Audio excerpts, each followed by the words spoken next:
나의 영혼이 주의 말씀을 기다립니다. 성경 통독을 돕는 바이블 가이드입니다. 사무엘하 4장부터 6장을 읽습니다. 모든 것이 순리대로 진행됩니다. 물 흐르듯 순탄하게 일이 이루어지는 것은 좋은 현상이지만 이것이 하나님과 관계없는 순리라면 결국 모든 일은 어그러집니다. 사람을 의지했던 이스보셋, 자기의 방법대로 언약궤를 옮기려 했던 웃사가 이를 증명해 줍니다.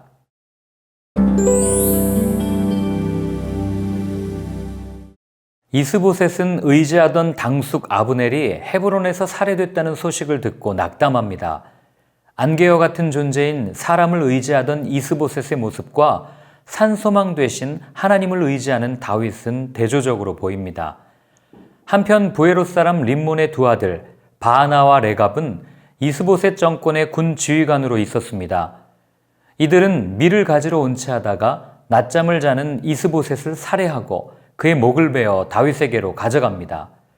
비열한 공명심과 삐뚤어진 출세주의자의 전형입니다. 어떻게 됐을까요? 여기서 다시 한번 다윗의 참모습이 드러납니다. 다윗은 자신에게 유리한 상황을 만들어준 두 사람을 칭찬하고 포상을 내리기는커녕 그들을 악인으로 규정하고 죽이고 그들이 가져온 이스보셋의 머리를 아브넬의 무덤에 매장합니다.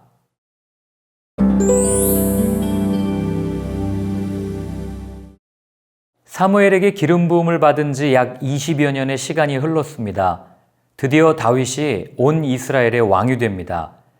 이스라엘의 모든 지파가 헤브론에 있는 다윗을 찾아와 언약을 맺고 다윗에게 기름을 부어 왕으로 삼습니다.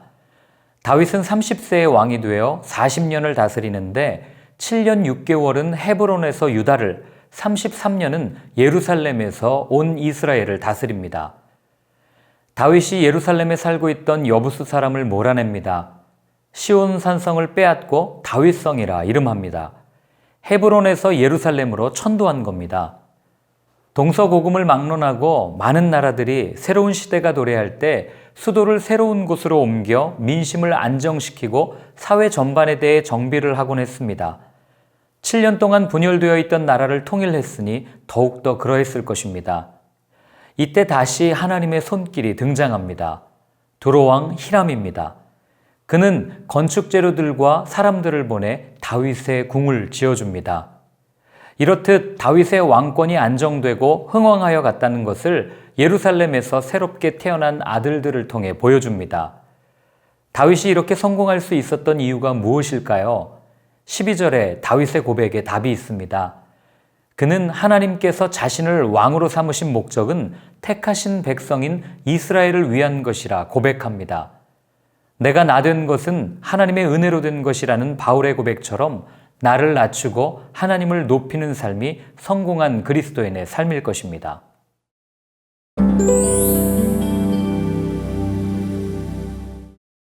정치적 권력을 확립한 다윗은 신앙적 과제를 해결하려 합니다. 3만 명을 뽑아 바알레 유다로 가서 7, 80년 동안 그곳에 방치되어 있던 언약궤를 예루살렘으로 옮기려 한 것입니다. 온갖 악기를 연주하며 아비나답의 아들 웃사와 아요가 새 수레에 언약궤를 싣고 이동합니다. 참으로 대단한 열심입니다. 그런데 나곤의 타작마당을 지날 때 사건이 터집니다. 갑자기 소들이 뛰자 웃사는 언약궤를 손으로 붙듭니다. 하나님께서는 언약궤에 손을 댔다는 이유로 웃사를 죽이십니다. 왜 그러셨을까요? 언약궤는 하나님의 임재를 상징합니다. 그래서 언약궤를 대하는 몇 가지 규정들을 만드셨습니다.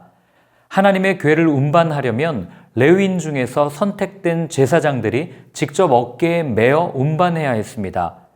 수레에 언약궤를 싣는 방식은 블레셋 사람들이 취급한 방식으로 하나님의 규례에 어긋나는 방법입니다. 또한 웃사가 언약궤를 만진 것은 하나님의 거룩함을 훼손하는 행위였던 것입니다. 운반을 진행하는 과정에서 이스라엘인들이 하나님의 법에 대한 무지가 그대로 드러나고 있는 겁니다. 언약궤를 오베데돔의 집에 놓아둔 이후 하나님께서 그 집에 복을 주셨다는 소식을 들은 다윗은 자신의 실패 원인이 무엇이었는지를 깨닫습니다. 이제는 하나님께서 알려주신 방법대로 하여 언약궤를 메고 예루살렘으로 옮기는 것에 성공합니다. 다윗이 언약궤가 들어올 때 얼마나 기뻤는지 춤을 춥니다. 아내였던 미갈은 다윗이 춤을 추는 모습을 왕의 채통을 지키지 않는 경박한 행동으로 여기고 비아냥거립니다. 이 일로 인해 미갈은 자녀를 갖지 못합니다. 아마도 다윗과 미갈이 결코 화해하지 못했다는 것을 의미하는 것으로 보여집니다.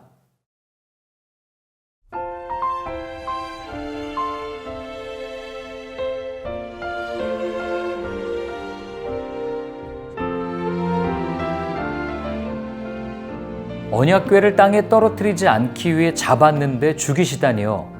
하나님의 것을 지키려는 그를 죽이신 것은 너무하신 것 아닙니까? 라고 물을 수 있습니다.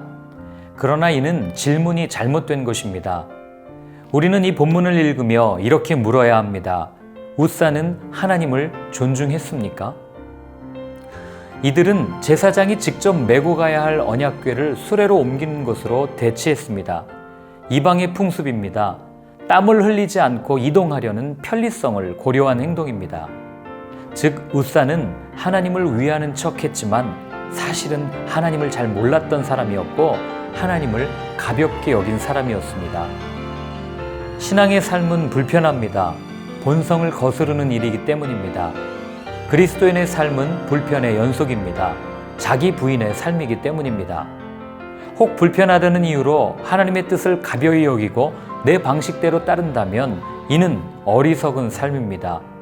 서로 사랑하라는 그분의 말씀을 지키는 것은 불편하다고 외면한 채 교회에 출석하며 봉사하는 것이 하나님을 위한 일이라 착각하고 있지는 않습니까? 만약 그렇다면 우리의 신앙은 자기 만족이요 생색내기일 뿐입니다.